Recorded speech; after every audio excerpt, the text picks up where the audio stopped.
Assalamualaikum warahmatullahi wabarakatuh.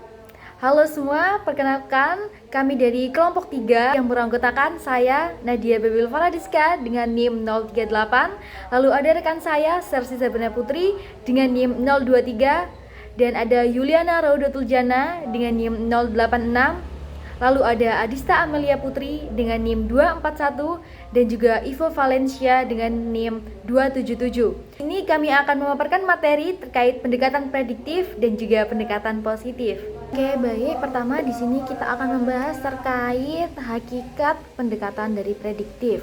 Jadi, pendekatan prediktif ini digunakan untuk memilih metode akuntansi yang paling baik berdasarkan kemampuannya dalam memprediksi suatu peristiwa. Nah, semakin tinggi kemampuan prediksinya, maka metode tersebut dianggap semakin relevan. Nah, hal ini berkaitan juga dengan tujuan dari akuntansi, yaitu membantu pengambilan keputusan, karena pada dasarnya keputusan itu selalu membutuhkan prediksi. Tetapi, dalam praktiknya ada kendala. Misalnya, kita ini nggak selalu tahu model keputusan yang dipakai oleh pengguna dan juga masih belum jelas peristiwa apa yang seharusnya diprediksi. Oleh karena itu, penelitian di bidang ini tuh biasanya fokus ke dua hal, yaitu memprediksi peristiwa ekonomi dan juga reaksi pasar. Nah, selanjutnya kita akan membahas bagaimana sih akuntansi ini digunakan untuk memprediksi peristiwa ekonomi. Di sini kita bisa lihat bahwa akuntansi tidak hanya menyajikan data masa lalu, tetapi juga bisa digunakan untuk memperkirakan kondisi di masa depan. Jadi, nilai dari informasi akuntansi itu dilihat dari seberapa baik dia bisa menghubungkan data yang ada sekarang dengan peristiwa ekonomi yang akan terjadi. Nah, di sini salah satu cara yang sering digunakan untuk melakukan prediksi adalah analisis deret waktu. Jadi, analisis deret waktu ini pada dasarnya menggunakan data masa lalu untuk memprediksi masa depan, khususnya pada laba perusahaan. Jadi, laba ini dianggap sebagai data yang sifatnya acak tetapi tetap memiliki pola. Nah, pendekatan ini tuh berfokus pada dua hal utama. Yang pertama, sifat laba yang dilaporkan. Lalu yang kedua, kemampuan prediksi dari datanya. Ada karakteristik dari laba. Jika laba tahunan ini modelnya masih belum pasti, tetapi laba kuartalan ini biasanya memiliki pola musiman. Kemampuan prediksinya ini yang pertama, laba tahunan ternyata tidak jauh berbeda dengan model sederhana. Tetapi pada laba kuartalan ini justru hasilnya lebih akurat. Selain itu, kalau kita menggunakan data yang lebih rinci seperti penjualan, hasil prediksinya ini akan menjadi lebih baik. Selain untuk memprediksi laba, pendekatan ini tuh juga banyak digunakan untuk melihat kondisi keuangan perusahaan. Kita lanjut ke prediksi kesulitan keuangan. Seperti yang sudah saya sebutkan sebelumnya, bahwa pendekatan ini tuh juga bisa digunakan untuk melihat atau memprediksi kondisi keuangan dari perusahaan. Nah, jadi pendekatan prediktif ini digunakan untuk melihat apakah perusahaan ini keuangannya sehat atau beresiko mengalami kebangkrutan. Ada beberapa model yang paling sering dan paling umum digunakan. Di sini ada Beaver yang fokusnya ini ke rasio arus kas, lalu ada Altman dengan Z-score-nya, lalu ada Olson dengan model profitabilitasnya. Model-model tersebut ini tuh membantu karena bisa mengolah data lebih cepat dan juga hasilnya ini lebih konsisten, tetapi tetap memiliki keterbatasan. Seperti belum adanya teori yang kuat dan definisi kesulitan keuangan ini kan bisa berbeda-beda. Nah, lalu lanjut ke pendekatan ini tuh juga bisa digunakan dalam konteks obligasi, khususnya untuk menilai resiko. Di sini resiko obligasi ini dipengaruhi oleh beberapa faktor. Yang pertama, resiko gagal bayar, lalu ada likuiditas, yang ketiga ada daya beli, dan yang keempat ada suku bunga. Untuk memprediksi resiko tersebut digunakan beberapa indikator seperti laba, solvabilitas, dan juga struktur modal. Lalu di peringkat obligasi sendiri ini menunjukkan kemungkinan gagal bayar. Lalu dianalisis menggunakan data akuntansi dan juga keuangan. Nah, namun model yang ada ini masih memiliki beberapa keterbatasan. Misalnya, belum ada definisi yang jelas, lalu perbedaan metode akuntansinya belum diperhitungkan, dan masih ada bias antara analisis masa lalu dan prediksi masa depan. Selanjutnya kita akan menjelaskan mengenai corporate restructuring behavior atau mengapa perusahaan bisa diakuisisi dan bagaimana dampaknya terhadap kinerja keuangan. Nah, pada penelitian awal menunjukkan bahwa perusahaan yang diakuisisi biasanya dalam kondisi yang undervalue. Hal ini dijelaskan oleh Maris yang menyatakan bahwa perusahaan dengan nilai pasar yang lebih rendah rentang diambil alih.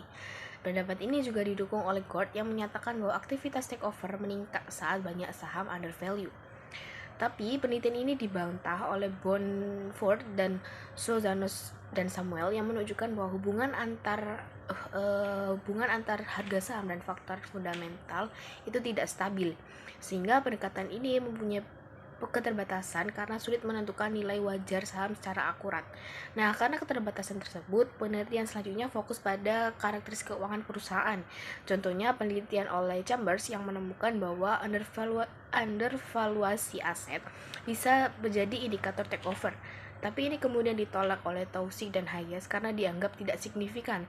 Lalu dikembangkan pula model yang lebih kompleks seperti model multivariat oleh Palepu yang menggunakan berbagai variabel seperti return saham, pertumbuhan penjualan, dan rasio keuangan. Selain itu, Barnes dan Belkawi juga mengembangkan model prediksi berbasis rasio keuangan. Tapi hasilnya juga belum dikatakan konsisten sehingga kemampuan prediksinya masih terbatas. Nah, kalau dilihat dari dampaknya, restrukturasi seperti merger dan akuisisi tidak selalu meningkatkan kinerja perusahaan. Hal ini didukung oleh penelitian Max yang menunjukkan bahwa profitabilitas setelah merger justru menurun. Dan juga didukung oleh D.C. Mueller, tidak ada pola yang konsisten, terkadang bisa naik atau turun dan efeknya terbilang cukup kecil.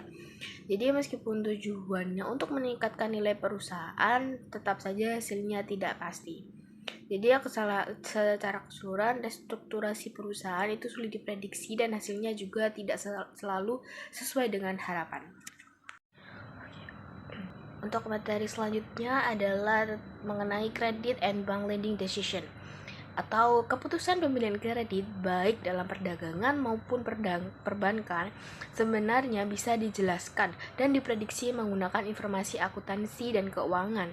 Jadi baik bank maupun lembaga kredit tidak bisa asal memberikan pinjaman, tapi mereka juga bisa melihat data keuangannya terlebih dahulu. Kita akan mengambil contoh lembaga seperti Dun & Bradstreet atau asosiasi manajemen kredit yang menggunakan analisis laporan keuangan untuk menilai apakah suatu debitur itu layak diberikan kredit atau tidak. Yang pertama, peran informasi keuangan. Nah, kalau kita lihat dari beberapa penelitian, rasio keuangan itu mempunyai peran penting untuk membedakan antara akun atau debitur yang baik dan yang bermasalah. Misalnya, dari rasio likuiditas atau profitabilitas, bank bisa menilai apakah perusahaan bisa membayar utangnya atau tidak. Tapi di sisi lain, hasil penelitian juga menunjukkan bahwa kemampuan rasio keuangan tidak selalu konsisten, terutama dalam memprediksi perubahan peringkat kredit di masa depan. Jadi bisa dengan kata lain, rasio keuangan itu bisa membantu, tetapi juga tidak bisa dijadikan sebagai satu-satunya dasar pengambilan keputusan, karena bisa jadi ada faktor-faktor lain yang mempengaruhi. Lalu yang selanjutnya adalah pendekatan dalam keputusan pinjaman bank. Nah, ini kita lihat dari konteks perbankan, di mana penelitian menunjukkan bahwa keputusan pemberian pinjaman itu dianalisis menggunakan beberapa pendekatan. Yang pertama, ada simulasi proses investasi dan kredit, sehingga penelitian akan mencoba meniru bagaimana bank mengambil keputusan. Lalu yang kedua, menggunakan model statistik seperti regresi dan logik. Nah, model ini digunakan untuk mengklasifikasikan pinjaman ke dalam kategori resiko. Misalnya, apakah pinjaman tersebut aman, beresiko, atau mungkin berpotensi gagal. Dari penelitian ini, informasi keuangan ternyata punya peran besar dalam model-model ini. Tetapi tingkat akurasi dan model prediksi masih bervariasi sehingga belum bisa sepenuhnya dikatakan diandalkan secara sempurna. Lalu yang ketiga adalah prediksi distrust perbankan. Nah, selain untuk keputusan kredit, informasi keuangan juga digunakan untuk memprediksi kondisi distress atau potensi kegagalan bank, di mana ada penelitian yang menunjukkan bahwa model berbasis data akuntansi bisa mengidentifikasi kemungkinan bank mengalami kesulitan keuangan. Model ini bisa memberikan early warning atau peringatan dini kepada regulator sehingga mereka bisa mengambil tindakan sebelum terjadi krisis yang lebih besar. Jadi bisa dilihat bahwa fungsi informasi keuangan itu tidak hanya untuk sebagai keputusan internal bank, tetapi juga untuk menjaga stabilitas sistem keuangan secara keseluruhan. Yang selanjutnya adalah mengenai forecasting financial statement information atau peramalan laporan keuangan.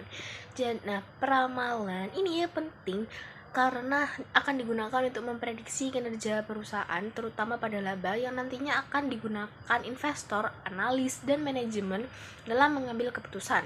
Metodenya ada beberapa. Yang pertama, menggunakan model statistik, misalnya menggunakan moving average, regresi, dan juga model ekonometra.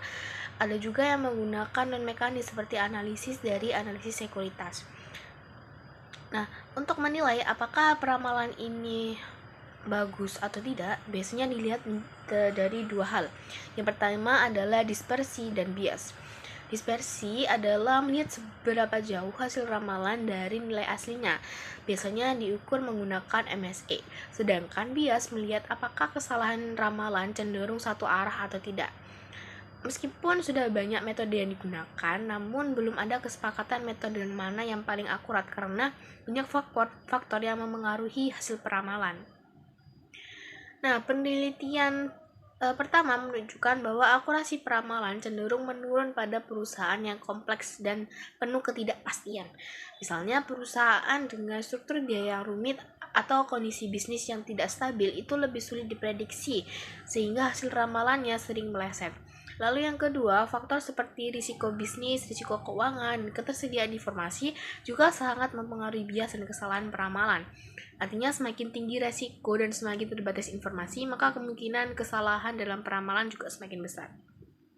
Lalu yang ketiga adalah untuk perusahaan multinasional, peramalan menjadi lebih sulit tingkatannya karena mereka akan menghadapi banyak resiko tambahan seperti resiko ekonomi antar negara, resiko politik, perbedaan budaya, dan juga fluktuasi nilai tukar mata uang. Nah, meskipun peramalan laporan keuangan ini sangat penting, terutama untuk menunggu keputusan di pasar modal, namun akurasinya masih sangat dipengaruhi oleh berbagai faktor yang belum bisa sepenuhnya diandalkan. Selanjutnya kita beralih ke prediksi reaksi pasar atau riset berbasis pasar dalam bidang akuntansi. Pertama yaitu pasar modal dan akuntansi eksternal. Jadi pasar modal dan akuntansi eksternal ini adalah pendekatan prediktif dalam akuntansi untuk menilai kualitas informasi akuntansi berdasarkan reaksi pasar modal khususnya pada perubahan harga sekuritas. Nah, Kuni di sini pernah berpendapat bahwa pengamatan reaksi pasar dari penerima keluaran akuntansi itu harus mengatur evaluasi konten informasi aktual dari angka akuntansi yang dihasilkan melalui serangkaian prosedur tertentu dan konten informasi dari angka akuntansi yang dihasilkan melalui prosedur alternatif. Nah, hal ini tuh juga didukung oleh Beaver dan Dukes. Mereka juga mendukung pendekatan prediktif ketika mereka itu menyatakan kalau metode yang menghasilkan angka pendapatan yang memiliki asosiasi tertinggi dengan harga sekuritas itu adalah yang paling konsisten dengan informasi yang menghasilkan penentuan harga sekuritas yang efisien, dan hal ini tuh adalah metode ini itu harusnya digunakan dalam setiap laporan begitu. Nah, pendekatan ini itu berfokus pada reaksi pasar secara agregat, bukan pada perilaku individu investor. Hal ini itu dikarenakan bahwa pasar itu dianggap mencerminkan keseluruhan informasi ekonomi dan keputusan para pelaku ekonomi. Dan peran pasar sekuritas itu ada menyediakan tempat pertukaran klaim ekonomi secara berkelanjutan. Dan peran pasar ini ada dua, yaitu yang pertama membantu pembentukan harga sekuritas yang mencerminkan nilai ekonomi secara optimal. Yang kedua itu membantu investor dalam memilih portofolio investasi yang terbaik. Dan pendekatan prediktif ini juga didasari oleh teori pasar efisien, sehingga informasi akuntansi ini dianggap relevan jika bisa mempengaruhi dan menjelaskan pengaruh harga sekuritas itu. pasar efisien. Jadi model pasar efisien ini berasumsi bahwa pasar sekuritas itu bekerja secara efisien, yang dimana artinya itu bahwa harga saham itu selalu mencerminkan seluruh informasi yang tersedia dalam kondisi pasar yang efisien sempurna. Harga sekuritas setiap saat itu akan sama dengan nilai intrinsiknya, yaitu nilai sebenarnya atau nilai wajar berdasarkan informasi yang ada. Dikarenakan informasi terus berubah, nilai intrinsik itu juga ikut berubah secara acak dan harga pasar itu langsung menyesuaikan perubahan tersebut. Nah, lalu nilai intrinsik sendiri itu dapat dipahami sebagai harga yang seharusnya terjadi. Jadi yaitu harga yang akan disepakati oleh para investor yang memiliki informasi dan kemampuan analisis yang sama. Nah, dalam model pasar efisien ini berbagai definisi efisiensi pasar itu perlu dikaji. Yang pertama itu, menurut Fama, pasar efisien itu berarti harga saham langsung dan tanpa bias mencerminkan semua informasi yang tersedia. Jadi, begitu ada informasi baru, harga itu langsung menyesuaikan, tanpa telat, tanpa ada salah arah. Nah, untuk menjelaskan hal tersebut, Fama ini pakai konsep expected return atau fair game model dengan rumus yang pertama itu bahwa abnormal return on security itu rumusnya the realized return on security dikurangi dengan the expected return on security. Jadi the realized return on security itu bakal dikurangi sama abnormal return on security. Lalu dibagi dengan the expected return on security gitu. Lalu yang kedua itu definisi kedua itu berdasarkan teori ekspektasi rasional yang menyatakan bahwa investor itu membuat keputusan menggunakan semua informasi yang tersedia. Termasuk harga saham informasi di pasar yang gak hanya berasal dari laporan aja, tapi juga dari tindakan investor lain. Nah, investor yang lebih milih informasi itu akan nunjukin pengetahuannya melalui aktivitas jual beli. Dan dari situ, investor lain itu bisa nangkep sinyal melalui perubahan harga. Tetapi, karena informasi itu nggak gratis dan nggak semua investor itu punya akses yang sama, harga saham itu nggak selalu nyerminin semua informasi secara sempurna. Maka karena itu, efisiensi pasar dalam bentuk yang maka dari itu efisiensi pasar itu adalah dalam bentuk yang sangat kuat yang sulit terjadi kayak gitu. Dan yang ketiga, definisi tiga itu adalah hal yang diusulkan sama Beaver bahwa membedakan antara efisiensi pasar sehubungan dengan sinyal kayak seperti jenis perubahan akuntansi tertentu gitu, dan berkaitan dengan sistem informasi seperti informasi akuntansi yang dipublikasiin. Lalu efisiensi sinyal atau efisiensi Y dan efisiensi sistem informasi atau efisiensi M, dan masing-masing itu didefinisikan bahwa Y efisiensi itu atau signal efisiensi itu pasar yang dikatakan efisiensi terhadap suatu informasi tertentu jika harga saham itu sudah mencerminkan informasi itu. Kalau N sendiri itu efisiensi pada level ini itu lebih luas. Jadi pasar tersebut itu pasar disebut efisiensi kalau semua jenis informasi itu bukan hanya satu sinyal aja, itu sudah tercermin dengan bagus. Lalu, menurut Michael, pasar yang dikatakan efisiensi itu jika harga saham mencerminkan seluruh informasi yang relevan secara tepat. Yang dimana artinya itu jika suatu informasi diumumkan dan harga itu nggak berubah, berarti informasi itu sudah tercermin sebelumnya di dalam harga. Dan efisiensi pasar itu bisa diuji dengan melihat reaksi harga terhadap informasi. Jadi jika kalau harga nggak bereaksi itu sama dengan pasar efisien. Kalau harga itu masih berubah, bahwa berarti informasi itu belum sepenuhnya tercermin. Selain itu, efisiensi itu juga dilihat dari kemampuan memperoleh keuntungan. Kalau investor itu nggak bisa dapetin keuntungan di atas normal hanya dari informasi tertentu aja, maka pasar itu dianggap efisiensi terhadap informasi tersebut. Dan tetapi kalau pengujian itu terbatas karena sulit mengetahui informasi apa saja yang sebenarnya digunakan oleh investor, dan penting juga untuk memahami bahwa pasar efisiensi itu nggak berarti harga bergerak stabil dan mulus, tetapi bisa juga sebaliknya gitu, harga cenderung bergerak acak atau random karena setiap informasi baru itu langsung direspon, dan perubahan harga itu juga bisa terjadi secara tiba-tiba dalam satu langkah besar, bukan bertahap. Dan secara teori, harga saham saat ini tuh merupakan ekspektasi nilai fundamental di masa depan berdasarkan informasi yang tersedia sekarang, karena informasi masa depan itu nggak bisa diprediksi. Jadi perubahan harga itu juga nggak bisa diprediksi secara sistematis. Kita ke hipotesis pasar efisien. Jadi Fama ini membagi efisiensi pasar menjadi 3 tingkat berdasarkan seberapa banyak sih informasi yang sudah tercermin dalam harga saham. Yang pertama itu weak from atau lemah. Jadi di sini tuh harga saham itu hanya mencerminkan data di masa lalu aja, seperti harga dan volume.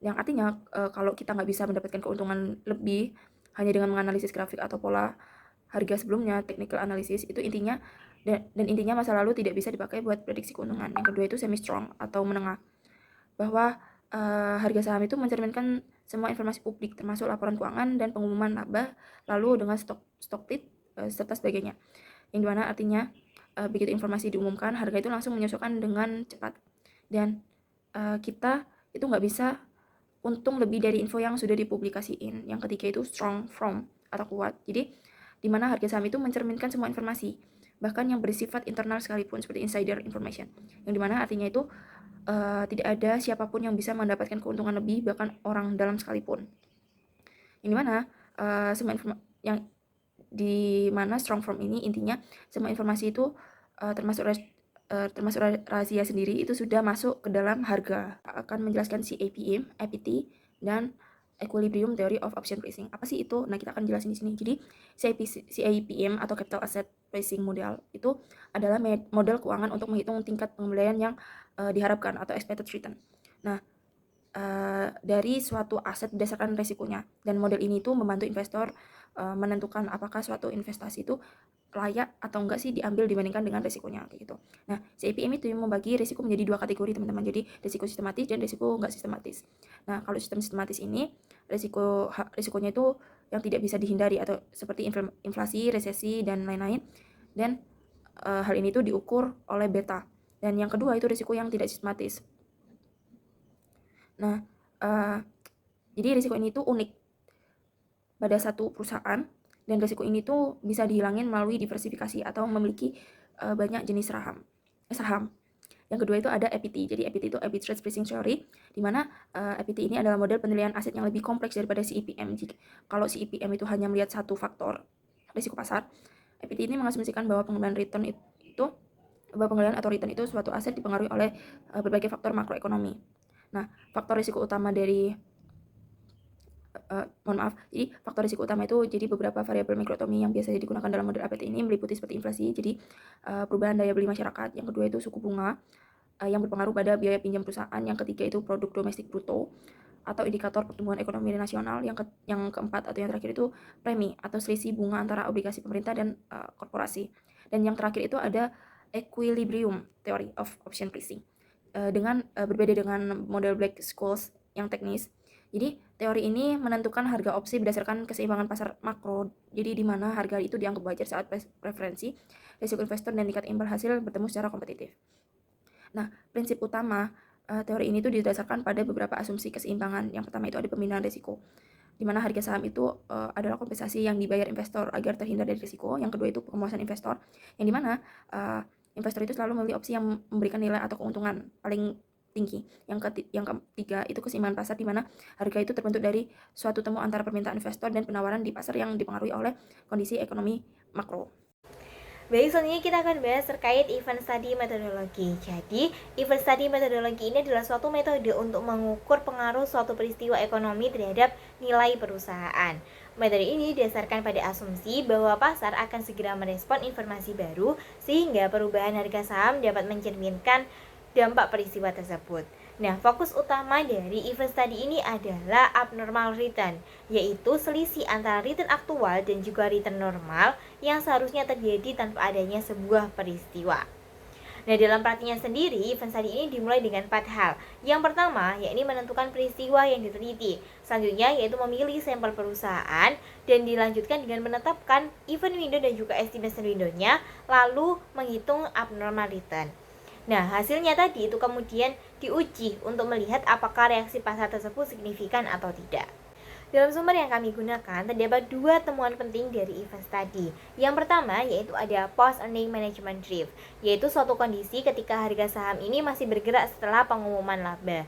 Nah, saham dengan berita baik cenderung akan terus-menerus naik, sedangkan saham dengan berita buruk cenderung akan terus-menerus turun. Nah, hal ini menunjukkan bahwa pasar itu tidak selalu langsung menyerap seluruh informasi dengan sempurna. Nah, yang kedua yaitu terdapat pengumuman laba semakin dianggap informatif dari waktu ke waktu. Nah, hal ini terlihat dari meningkatnya abnormal return atau volume perdagangan pada saat earning announcement. Dengan demikian, pengumuman laba memiliki kandungan informasi yang penting bagi investor. Oke, selanjutnya kita akan membahas terkait residual income valuation, Feltham Olshan, dan juga corporate valuation models. Nah, kita membahas dari model pertama terlebih dahulu, yaitu ada model Residual Income Valuation atau RIV. Nah, model ini menjelaskan bahwa nilai perusahaan itu dapat dihitung dari nilai buku ekuitas saat ini ditambah dengan nilai sekarang residual income yang ada di masa depan. Nah, residual income ini adalah suatu laba yang diperoleh setelah dikurangi biaya modal atas nilai buku. Artinya, perusahaan akan dianggap menciptakan nilai jika labanya tadi mampu melampaui dari cost of equity. Sekarang kita bergeser ke model yang kedua, yaitu model Feltham Ocean. Yaitu model ini memperluas konsep tersebut dengan menghubungkan nilai pasar perusahaan dengan data akuntansi dasar dan juga informasi lain yang relevan. Nah, model ini menegaskan bahwa nilai perusahaan tidak hanya dipengaruhi oleh laba dan juga book value, tetapi juga oleh informasi tambahan yang dapat membantu mereka untuk memprediksi laba residual di masa mendatang. Nah, selanjutnya kita bergeser ke model yang terakhir, yaitu Corporate Valuation Models. Nah, model ini digunakan untuk menaksir nilai perusahaan seperti dividend discount model, free cash flow model, flows to equity model, adjusted present value model, dan juga residual income model. Nah, meskipun pendekatannya berbeda, tapi seluruh model tersebut memiliki tujuan yang sama, yaitu memperkirakan nilai wajar perusahaan berdasarkan kemampuan menghasilkan arus kas di masa mendatang. Seperti itu. Selanjutnya kita membahas terkait information contents of earnings, earnings return relation, dan juga earnings persistence. Nah, kandungan informasi laba menunjukkan sejauh mana laba ini mampu memengaruhi harga saham. Hal ini biasanya diuji melalui hubungan antara cumulative abnormal return atau CAR dan juga unexpected earnings atau UX. Nah, jika laba yang diumumkan tadi itu berbeda dari ekspektasi maka harga saham cenderung itu bereaksi.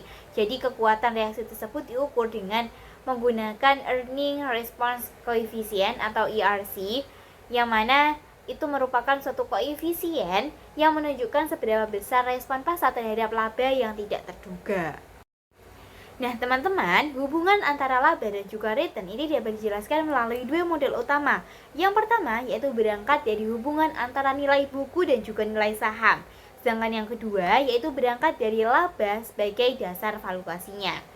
Nah, earning persistence ini menggambarkan bahwa kemampuan laba saat ini untuk memprediksi laba pada periode mendatang. Jadi laba yang persisten ini dianggap lebih berkualitas karena lebih stabil dan juga lebih bermanfaat untuk peramalan atau penglihatan pada masa depan itu seperti apa. Nah, persistensi laba ini umumnya diukur menggunakan model deret waktu seperti ARIMA dan juga dipengaruhi oleh karakteristik perusahaan seperti ukuran perusahaan, intensitas modal, struktur industri, dan juga multinasionalitas. Jadi pada slide ini kita itu akan membahas mengenai evaluasi riset berbasis pasar dalam akuntansi. Jadi riset berbasis pasar ini pada dasarnya itu menggunakan teori hipotesis pasar efisien atau efficient market hypothesis yang menyatakan bahwa harga saham itu mencerminkan seluruh informasi yang tersedia. Selain itu, pendekatan ini itu juga didukung oleh berbagai teori keuangan teman-teman seperti CAPM, teori portofolio, dan model pasar. Nah, melalui pendekatan ini, angka-angka akuntansi itu tidak dinilai hanya dari sisi pencatatannya saja, tetapi dari bagaimana pasar itu bereaksi terhadap informasi tersebut, misalnya melalui perubahan harga saham atau return. Nah, artinya jika informasi akuntansi itu memang relevan, maka pasar akan meresponnya. Dan berdasarkan bukti empiris, riset ini itu dibagi menjadi beberapa kategori utama. Yang pertama yaitu studi kandungan informasi yang melihat apakah informasi akuntansi itu benar-benar berguna bagi investor. Yang kedua, perbedaan teknik akuntansi diskresioner yang mengkaji bagaimana perubahan metode akuntansi ini memengaruhi respon pasar. Yang ketiga, konsekuensi regulasi, yaitu dampak kebijakan akuntansi terhadap perilaku pasar. Dan yang terakhir yaitu dampaknya terhadap disiplin ilmu lain seperti keuangan dan ekonomi. Jadi fokus utamanya adalah bagaimana informasi akuntansi ini diterjemahkan oleh pasar. Oke, selanjutnya dari slide ini itu membahas implikasi dari riset berbasis pasar terhadap pelaporan keuangan. Jadi intinya hasil penelitian itu menunjukkan bahwa informasi yang disampaikan oleh perusahaan itu sangat mempengaruhi keputusan oleh investor. Nah, Kuplen ini menekankan bahwa informasi yang relevan terutama yang berdampak pada arus kas masa depan itu harus segera diungkapkan. Mengapa demikian? Karena hal ini tuh penting agar investor itu tidak perlu mencari informasi dari sumber lain yang mungkin lebih mahal atau kurang akurat. Nah, selain itu juga, informasi yang bersifat forward looking atau berorientasi masa depan ini jauh lebih penting dibandingkan informasi historis. Investor itu akan lebih tertarik pada rencana investasi, tingkat pengembalian, struktur modal, hingga kebijakan dividen dan buyback saham. Karena semua itu membantu mereka untuk memprediksi kinerja perusahaan ke depannya.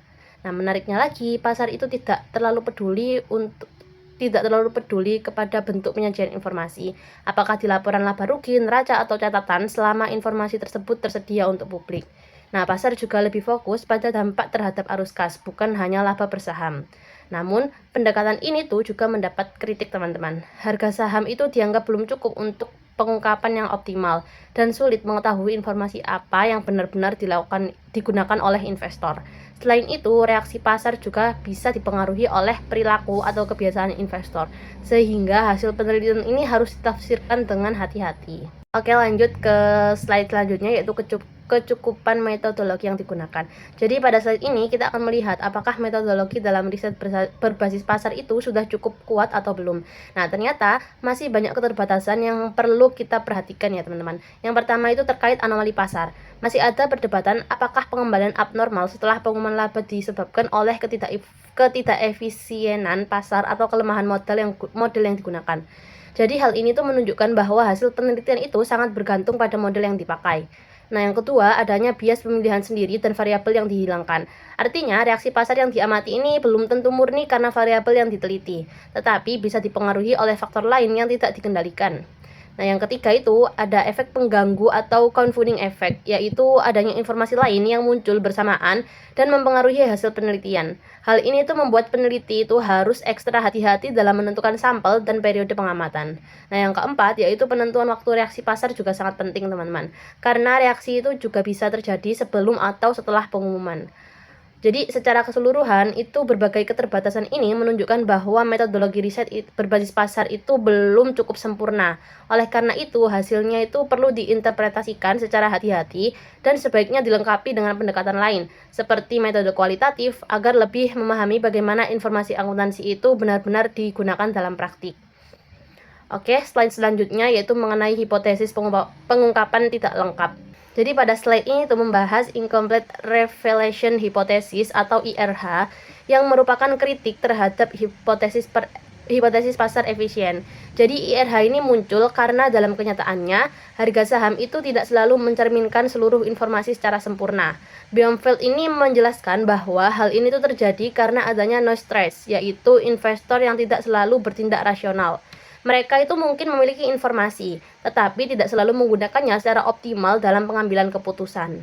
Nah, selain itu, meskipun perusahaan ini mengungkapkan banyak data, tidak semua informasi tersebut itu mudah dipahami atau diolah oleh investor. Selain itu juga ada biaya dan usaha yang diperlukan untuk mengubah data menjadi informasi yang berguna. Nah, akibatnya IRH ini menyatakan bahwa informasi yang lebih sulit dan mahal untuk diproses itu cenderung kurang tercermin dalam harga saham. Dan sebaliknya, informasi yang lebih mudah diakses dan dipahami itu akan lebih cepat mempengaruhi pasar.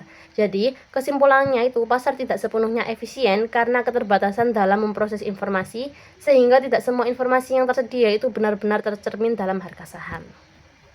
Baik, itu tadi pemaparan materi terkait pendekatan prediktif dan juga pendekatan positif dari kelompok 3. Kurang lebihnya kami mohon maaf. Wassalamualaikum warahmatullahi wabarakatuh.